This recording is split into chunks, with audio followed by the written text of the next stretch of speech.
Hi everyone, welcome back to my channel. It's been a little bit of a moment. That's okay. Let's not think too hard about how long it's been since I posted on this channel. How are you? I hope you're doing well. As you can see from the title and maybe the thumbnail, I don't know what it's gonna look like now, but we're doing a reading vlog. Love a reading vlog. I need structure in my life, but I also need a little bit of like open room to breathe. So we're gonna do a genre reading vlog where I can mood read what I want to read, but still stay within the confines of like reading different genres. That's important to me this year. I will also take into account subgenres, so like historical, horror, urban, fantasy, romance are all very different things. Sure, they might all be under like speculative or whatever, but yeah, we're gonna read different things, different genres, different audiences, different expectations, different themes, whatever.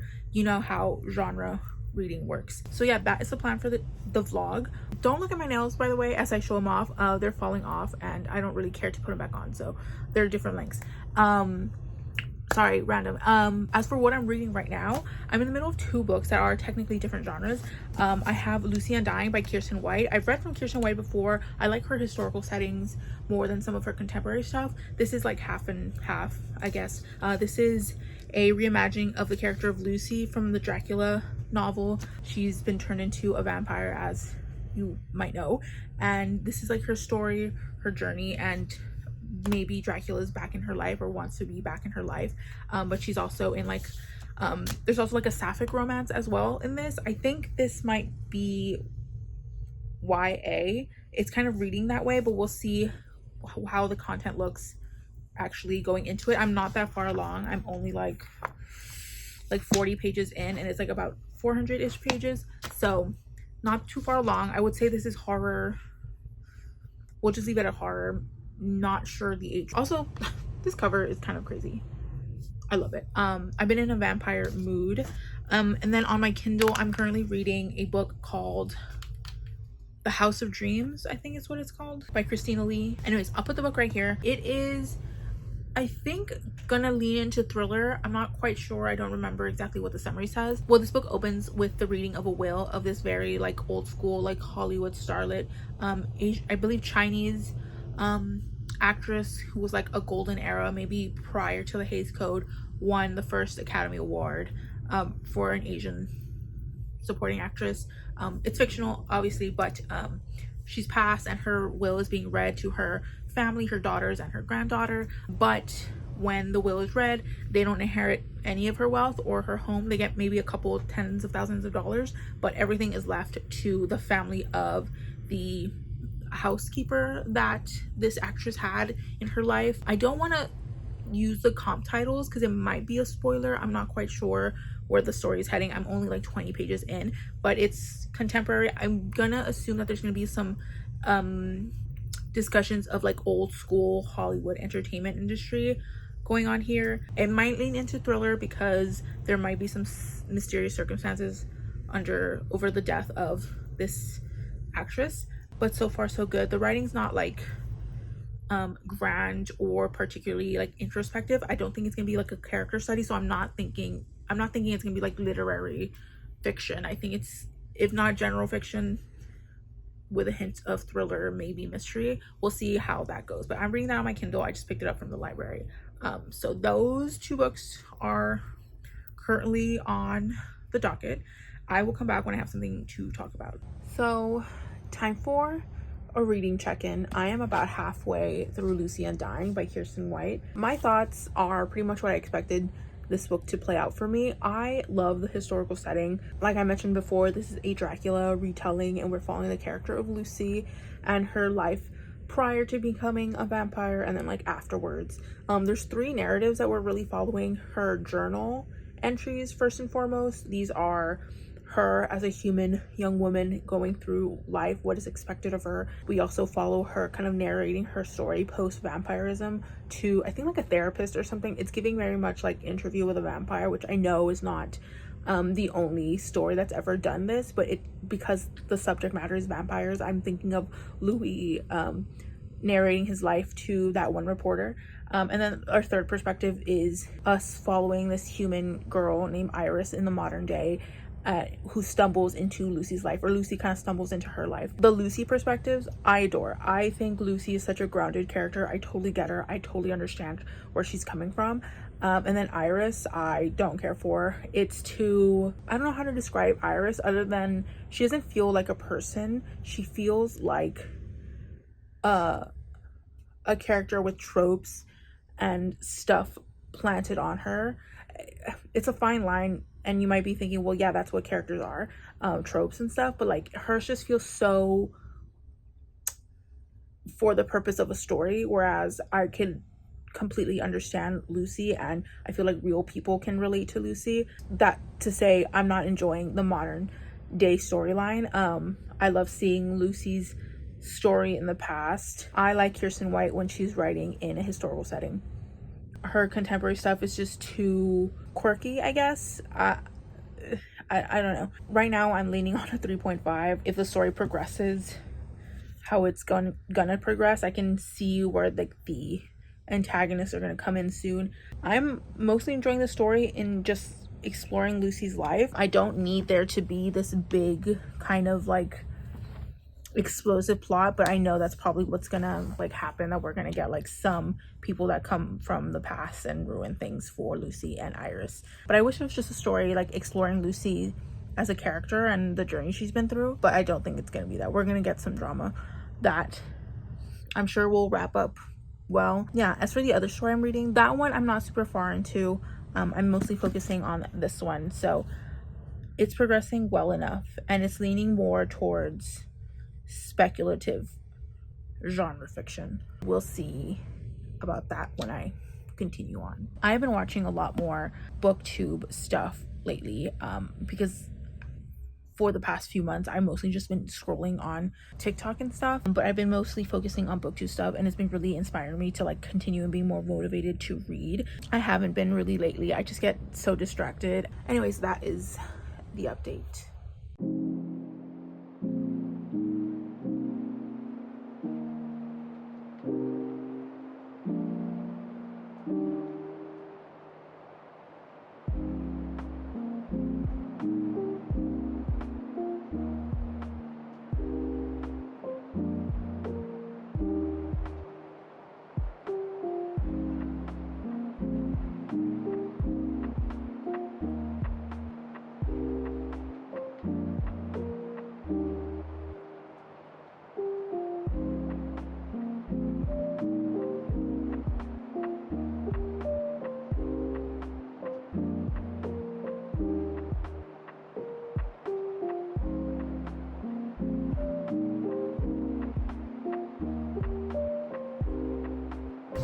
Okay, so I did end up finishing this book, Lucy Undying by Kiersten White. Like I mentioned before, my other point still stands.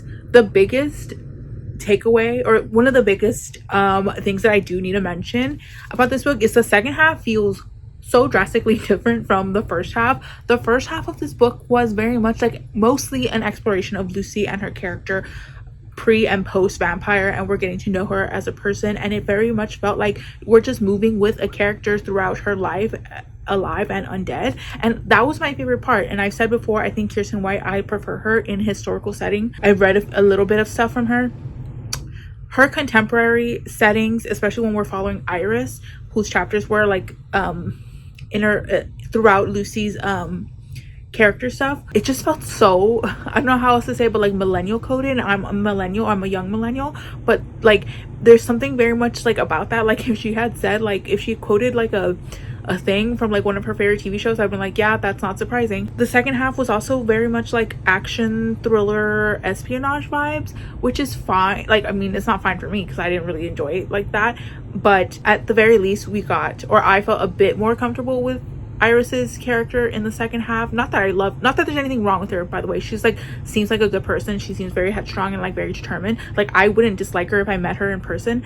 What I dislike is how she's written. Like it's just so not great, especially in something that's, you pick it up and you're like, oh, this looks like fantasy gothic horror, and then like Iris's chapters are just like silly or whatever. Not to like undermine the stuff that Iris has gone through. But yeah, first half, Lucy shines. I think Lucy is like my favorite thing about all of this. I saw a lot of reviews where people didn't really like her character, and that's totally fine. I do think that she goes on a journey, and a big part of that journey is like forgiving herself and like understanding that she doesn't need love, because that's all she really wants is for someone to want her, and that's why she ends up in so many different situations throughout her life. I really liked her character. Unfortunately, she did take a backseat in the second half, and we got Iris to shine a bit more in the second half with that whole action thrillery nonsense that was going on in the second half. I do also think that the author tried very hard to keep some reveals close to her chest.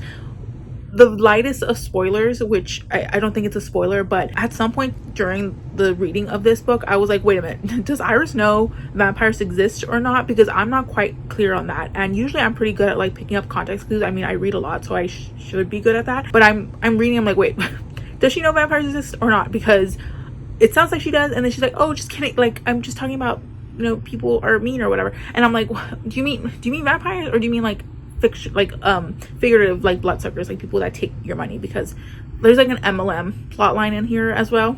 There's a lot going on here. Yeah, I have mixed feelings. It's mostly a positive experience. Like a 3.5 is the rating that I'm gonna go with. I would have just loved if we stuck to this vibe. This vibe is like the first half of the book. The second half of the book, I don't know how else to describe it. Maybe this, like the second half of the book gives this, and I love Kate Daniels, Ilona Andrews stuff, but this is very much like action-y adventure stuff, very much not this. But this is also peak, and this was not peak action thriller adventure.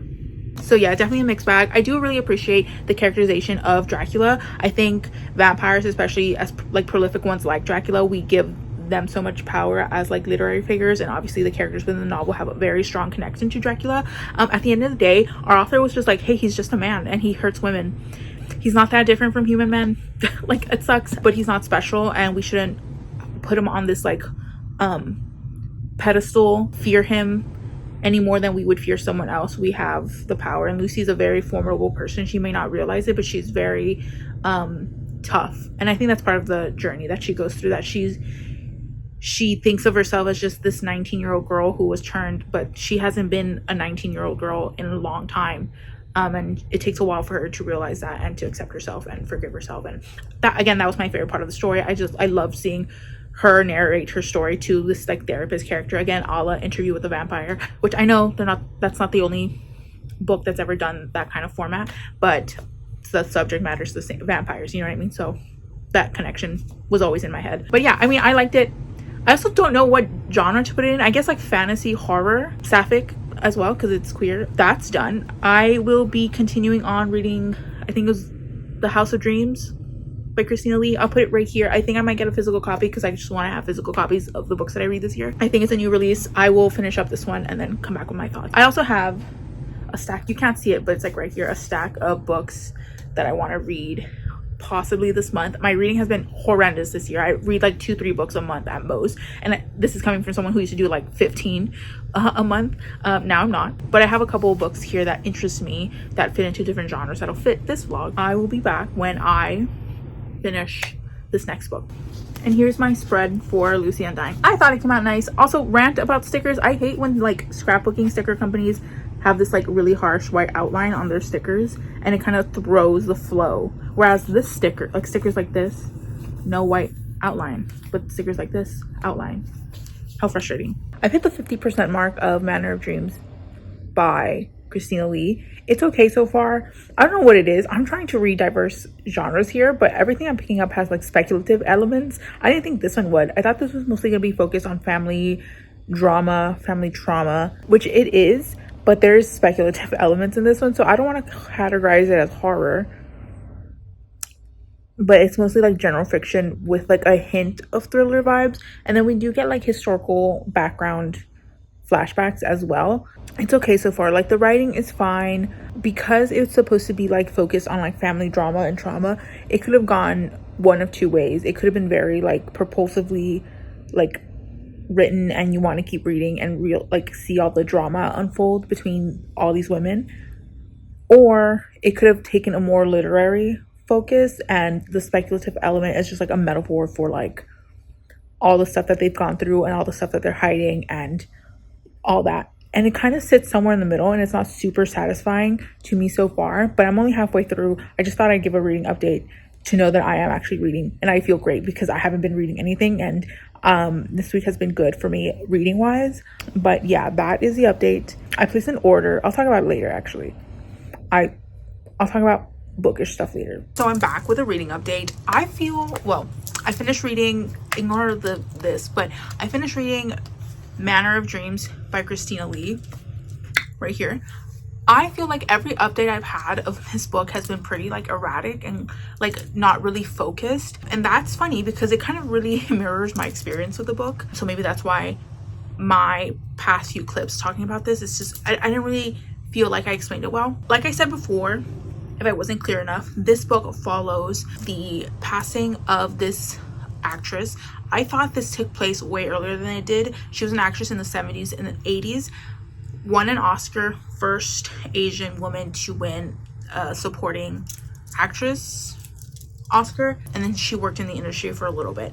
But she passes at the beginning of the book. She's much older now, and instead of leaving her daughters this beautiful big home, she leaves it to the daughter of the nanny, the live-in nanny that she had while she was a working actress. And that's kind of the inciting incident, and the whole story really focuses on family history and drama and all the trauma that we have and how it follows us through life and how it even kind of affects the whole family. It's not just, you know, this one woman had certain things that she had to deal with. It affected not only her daughters, her granddaughters, and the lives of, you know, people around her. We inherit our trauma is like a tagline in the book. The biggest problem I had with this is something that I also kind of have with these literary blends that you see nowadays. Not that this hasn't been done before, but like literary horror, literary sci-fi, literary fantasy. The thing about literary fiction for me, and I know it's kind of hard to pin down that genre, is that that genre to me has always been a character focused narrative. Yes, you might get like an interesting premise that draws you in, but for the most part it focuses on characters development or non-development and their personal journey in whatever story that the author puts them in. And so when you get that in like a blend, it can be done well. Not saying it hasn't, but sometimes I feel like the author, and in this case as well, kind of struggles balancing like a character focused narrative, but then also wants to do like historical fiction, speculative thriller vibe, which is what I got here.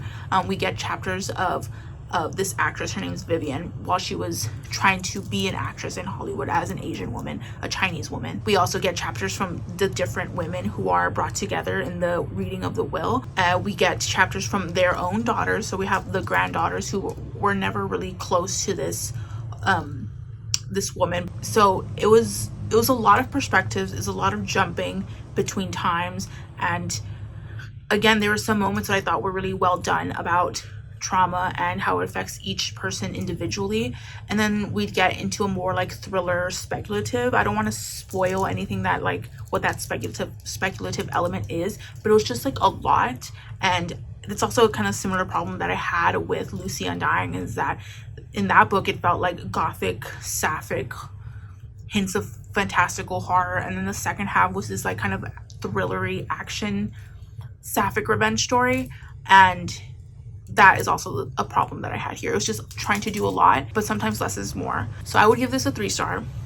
It's not bad, and I'm really happy that I didn't buy a physical copy, because I was thinking I want to try to like buy physical copies of books that I read just so I can have them. But I think I'm good with just like editing the photo in right here. So that's the second book of the vlog. I was thinking of rereading a very popular classic, but I wasn't in the mood for that. I wanted something a bit more light because this one was kind of sad at times. So I decided to, where is it?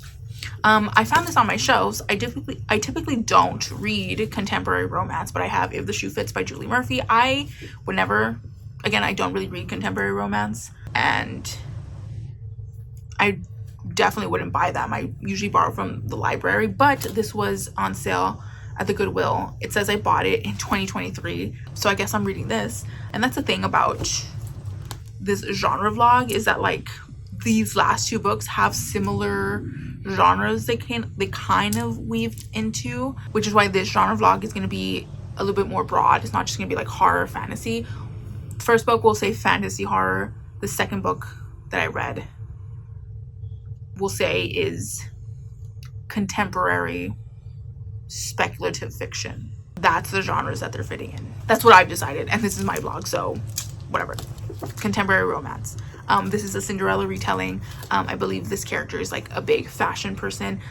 Fashion industry has never catered to her. She's like a bigger woman. She's a plus size woman, and her stepmother produces this like romance reality TV show, like I guess like Love Island and stuff, and she gets put on the show last minute to fill a spot, and she's the only plus size character or plus size person in the cast for the first time ever, and it becomes this whole like media sensation. I would assume it's reality TV, which I grew up on reality TV. Flavor of Love, I Love New York, Charm School, America's Next Top Model. That was my jam. So we'll see how I feel about this.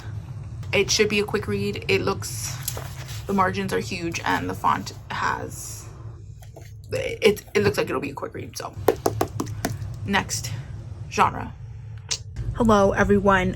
First of all, if I look sweaty, why would you point that out? Second of all, I just finished some cardio, so that's the sweat. But I did get a package this weekend and I haven't opened it. I wanted to like film my opening since it's something that happened within the filming of this vlog. I subscribed to a bookish box. I haven't done that in years. One, the disposable income wasn't the most poppin' it's been. I'm a little bit better now, but also subscription boxes can be kind of hit or miss. Sometimes they come with a lot of like low-key junk, but I've had my eye on this one for about a year now, and I wanted to give it a shot. I've only ever subscribed to Book of the Month. I'm no longer gonna support that company. The choices don't seem particularly great. Owl Crate, in the beginning, I got the first few boxes that they ever did. At some point I stopped that one because I didn't particularly want to have every brand new like YA fantasy release. I think they've diversified some of their choices, but I don't want to get that box anymore either. So it's been like a few years since I've gotten a bookish box, so I'm trying Caffeine and Legends. This is not sponsored. I got this with my own money, something that I've seen for a while. So let me open up. I don't know what's in here. I like the box is also cool. I love octopi, whatever, and dragons are cool too, but octopi are like some of my favorite animals, like, period. So this is the box. This is the spoiler card. I think it's called Beyond the Veil, and I'm sure it has like all the like information and stuff. They always send, I believe, a tea, a coffee, or a hot chocolate. This is drinking chocolate, 70% drinking chocolate. It's from the company Crow and Moss. I don't know anything. I mostly just drink water, drip coffee, or Diet Coke, but this is nice to have. This is a very nice bookmark. It says, sometimes the truth hides in plain sight. Love back design. This is a Swedish dishcloth, reusable, eco-friendly alternative to paper towels and sponges. I just like the design. I like Crows as well. This came inside. I love a sticker. And then here is the book. It is a floppy paperback. Okay. Oh, I was gonna order this because it came up on Orbit's like newsletter. This is The Last Vigilant by Mark A. Latham. War between once peaceful nations is on the horizon, and the child of a powerful ally is missing. Now Holt Hawley, an outcast soldier, has been sent to find a vigilant, one of the last survivors of the ancient and powerful order, whose magic could be the key to finding the child, but the vigilance disappeared long ago. No one truly expects him to succeed. The Last Vigilant begins an epic fantasy trilogy where legends are forged and reforged, where the line between ally and enemy is razor thin, and where the only people holding the darkness of monsters and men at bay are the few who choose to stand fast. This sounds great. The cover looks good. It sounds like it might play into some like old school fantasy tropes, but like this is so cool. This is the first book in Kingdom of Oak and Steel series right there. Love Orbit's floppy paperback. I think this is a success. A lot of this stuff is pretty usable. A bookmark, obviously. I don't mind stickers.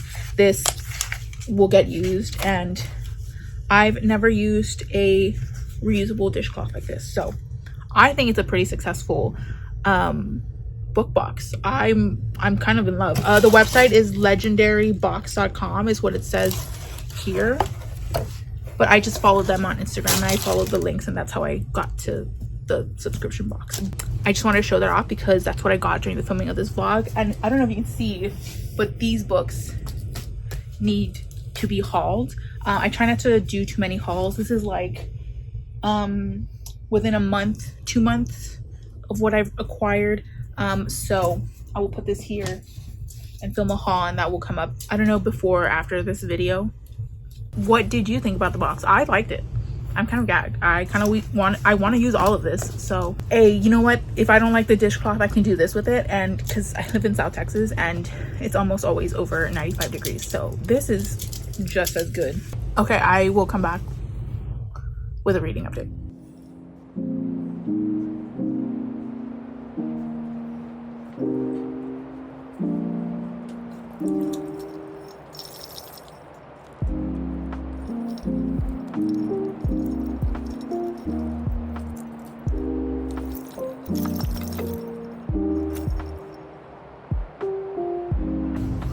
Hello, I'm back. That last clip I was showing you my outfit. I went to go see Superman with my best friend. I mostly liked it. I would give it like a 7 out of 10. I'm not a big fan of James Gunn in general. I know he's really well liked. He's just not for me. I don't love his comedy, but I feel like maybe Warner Brothers like reined him in a little bit as far as his comedy goes. Still some moments where I was like, okay. And for the love of God, I don't like Nathan Fillion. His face just pisses me off. But other than that, and some writing, pacing, storytelling issues, I thought it was a fairly good movie. 7 out of 10, would recommend. That aside, I did finish If the Shoe Fits by Julie Murphy. Before I get into this I did get a package. I know exactly what this is. Recently, Amazon had their Prime sale, and I don't like buying books from Amazon for like obvious reasons. So I think it was bookshop.org is a online website where you can buy books, and some of the proceeds of that sale will go to a specific indie bookstore of your choosing. I chose Auntie or Ante Books in McAllen, Texas, because that's the closest to me. These are classics, and normally you would buy classics wherever you can find them, but I never find these anywhere in my area. I have Maurice by E.M. Forster, and then I got Carmilla, the like sapphic gay like vampire story that predates Dracula. I've been wanting to read these forever, and I want to read more classics, so I picked these up. It ended up being like $9 to the indie bookstore of my choosing. I think it came out to like $30 or something. I'm not quite sure. But back to this book. This was boring. I don't know how you have a book set in like a reality dating competition and I never feel any stakes. And I know that all romances are gonna have a happy ending because it's like part of the genre that the main characters get together and they live happily ever after, but there still has to be some sort of tension in the middle of the story that makes me like doubt that, or makes me think, how are our characters going to overcome this conflict to be together? But never did I once question that this guy was into her. There was never like obviously he's gonna choose you. Like there was, I'm surprised that she didn't like realize how obvious that he wants her and only her in this like reality dating bachelorette situation. The only good parts were probably the beginning and the end. I was just waiting for the story to wrap up this reality dating thing. It was boring. I mean, I did appreciate some like little insider knowledge about how the producers like make up a lot of reality TV, but this was a snooze. This was super boring. I'm so glad that like I bought it at the Goodwill, much lower than what the list price is. Like this was boring, but we're done with that. Let's see what to read next. I'm in the mood for like a mystery. I think it's about time that I start The Thursday Murder Club by Richard Osman. I've heard so much good things about this book. Is it being adapted? I think it is. I believe this follows a group of like retirees who live in like a retirement village, and they like have a true crime club, and then someone actually gets murdered, something along those lines. I'm not 100% sure, but I've heard that this is fantastic. The one thing that I might have to look out for is the isms that are here, because I don't know where, but I believe this takes place in England, and there might be some like cultural things that go over my head. But other than that, this is next. Updates. Number one, most importantly, new claws. I love them. Very cool. Second update, I did finish The Thursday Murder Club by Richard Osman. I'm giving this 4 stars. I liked it a lot. I don't love it as much as other people do. I thought this was gonna be 5 stars for me. It wasn't, but it's so good. I just realized that I didn't do like a midway like check-in for this book, which is okay because this vlog is getting a little long. I've been editing as I go along, so quickly going through this. I'm giving this 4 stars despite the fact that I didn't really care for the mystery. About 100 pages before the book ends, the mystery, I really don't care. It kind of started going into directions. The threads that we were getting were very chaotic and very messy, and it certainly didn't help that every chapter seems to jump between like focusing on a different person, which is fine. That's like to be expected, but there was always a thread, especially in the last 100 pages, where it was just like, this is a lot. And it was, for the most part, the majority of the book, the story was very like cohesive, following a certain path, and then it just started going into a lot, and I didn't really like that. So the mystery was like just fine. The characters is where this book shines, and the writing.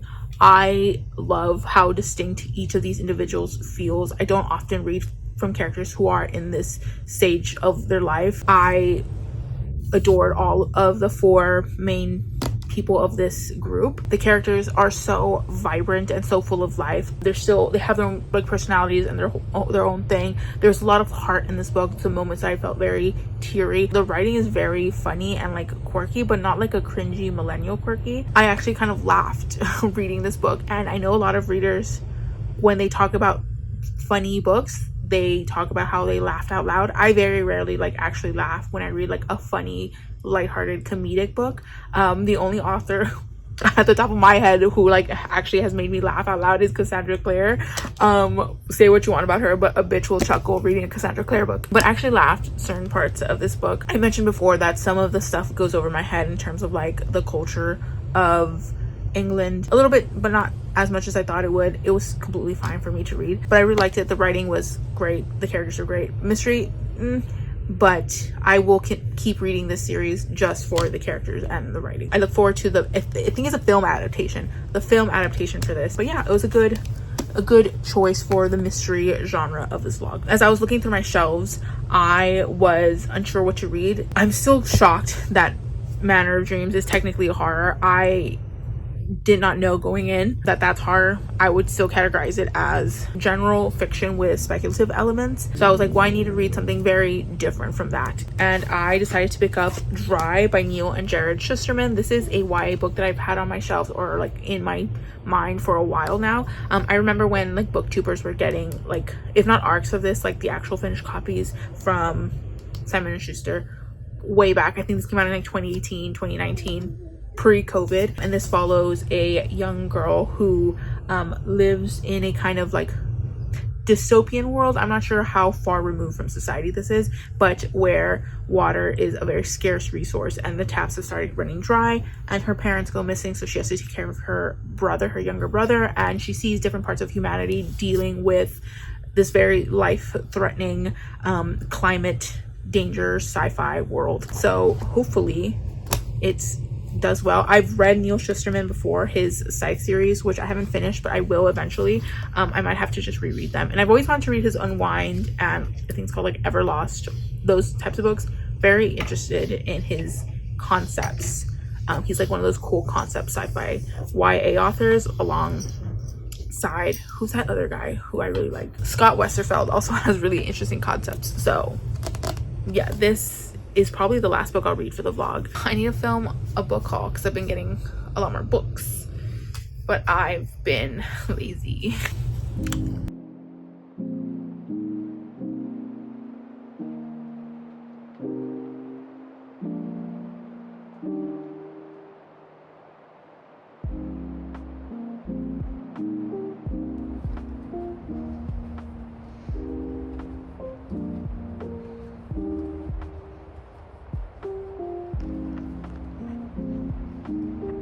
Okay, so I have updates. I don't know what clips I'm putting in before this, but I did go to the draft house with my best friend and we saw I Know What You Did last summer. Really good. I actually really enjoyed it. For a franchise that was never really on my radar, I only recently saw the first 2 movies. I know there's like other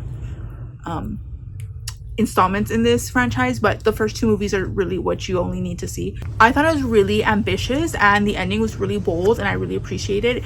I don't mean this in like a rude way, but like if you like this movie, you're probably gay. I mean that as like you know, I think the humor is not going to work for some people, but if you're like chronically online LGBT, you probably will like it. I liked it, if that tells you anything. I think it's worth watching. It was really fun. I enjoyed it. It's much more bolder than like the Scream, like the recent Scream installments, which I do love. I love Melissa Barrera, but the last two Screams have been like, okay, this film that I just saw was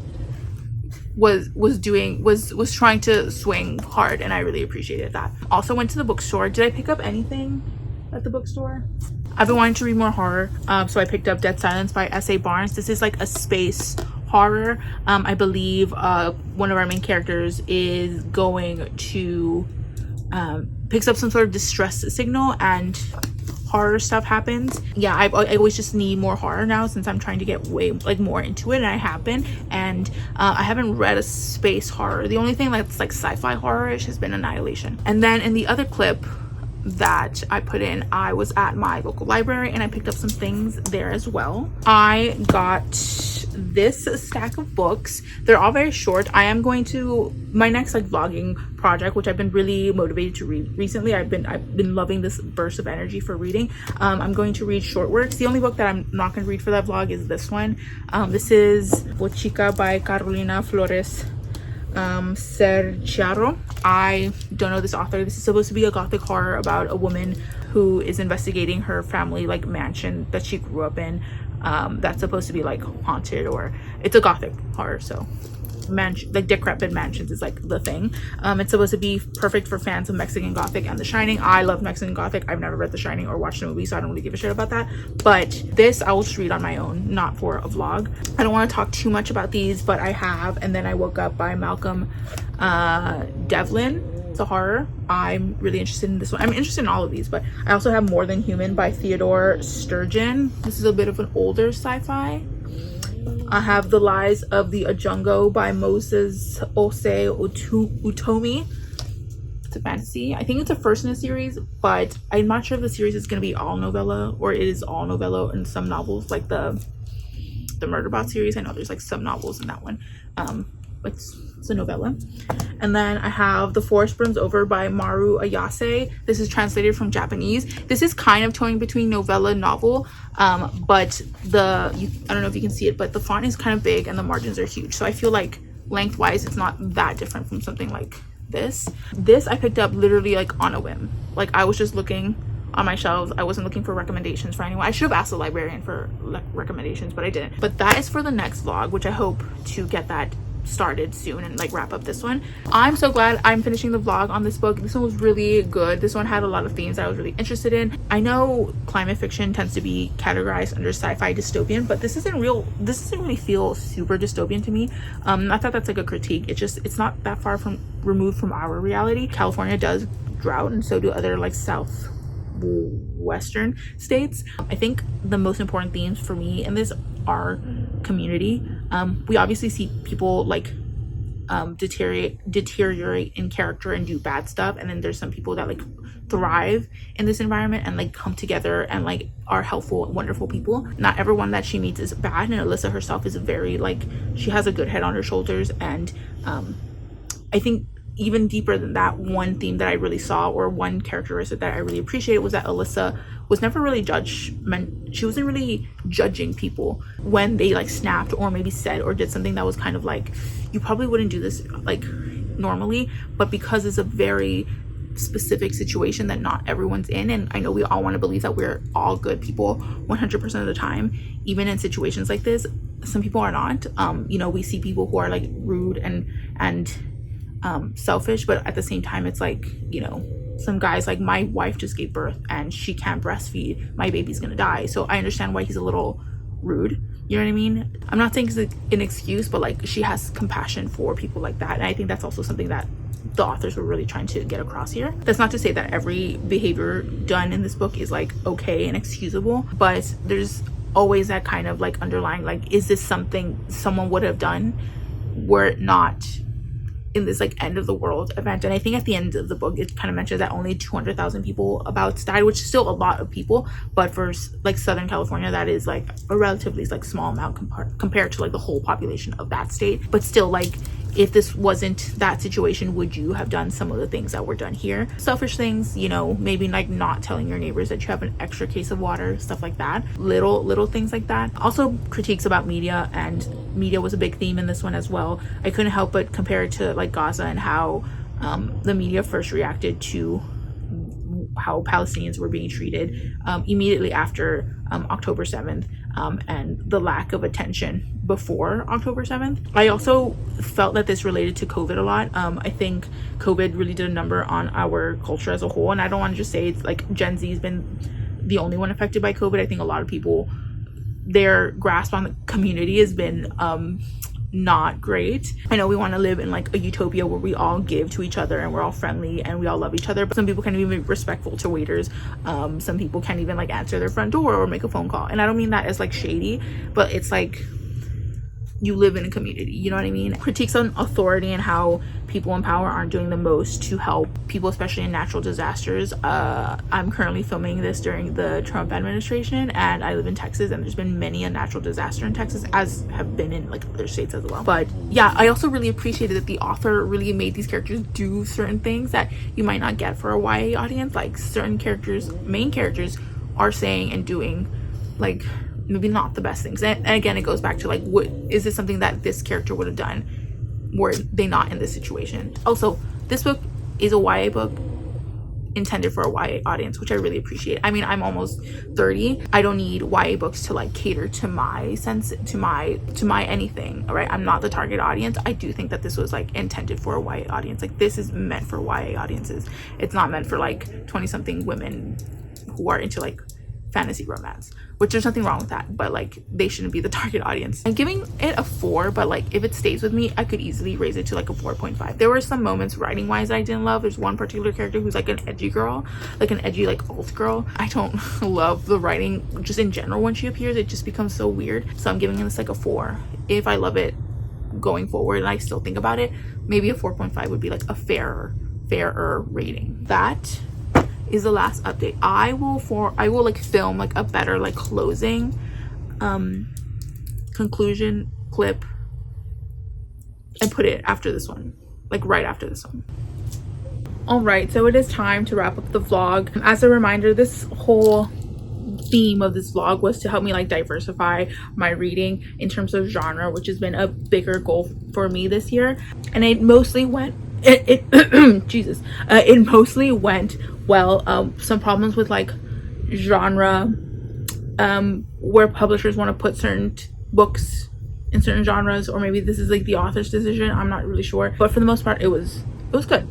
It was good. As a reminder, I read Undying by Kiersten White. Fantasy horror? Not really. Fantasy horror. I thought this was fine. I'm sitting with a 3.5 for this one. And then after that, I read The Manor of Dreams by Christina. This is technically categorized in horror. I went to the bookstore, it was there in horror. While to me, I would still consider it like general fiction with like speculative elements, but this is technically horror. You do you. I'm sticking with a 3-star for this one. I think you'd like it more if you don't go into it expecting a horror novel. And then I read If the Shoe Fits by Julie Murphy, a contemporary romance, which reminded me why I don't like contemporary romances. This is still a 2.5.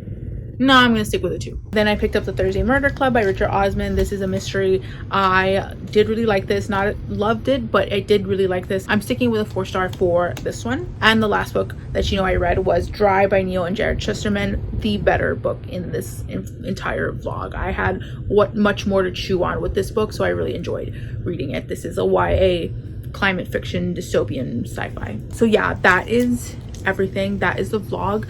I am very happy that this did not take that long to film. I've been very slumpy, but I managed to finish these books in like a reasonable amount of time, pretty much like the second half of July, which is great. So this vlog should be up soon. I should also have a book haul coming up soon, and then I'm already gonna start with my next vlogging project. So yeah, feel free to talk to me down below in the comments about anything that I've talked about. I'd like to hear anything you have to say in the comments down below. Have you read any of these books? Do you like any of these books? Is there a genre that you like to stay in, or you like to read different stuff? Anything. I will link my social medias down below, as well as some far more important links. Feel free to like, dislike, comment, or subscribe, or do neither. It's all cool with me. Thank you so much for watching, and I'll see you in the next one.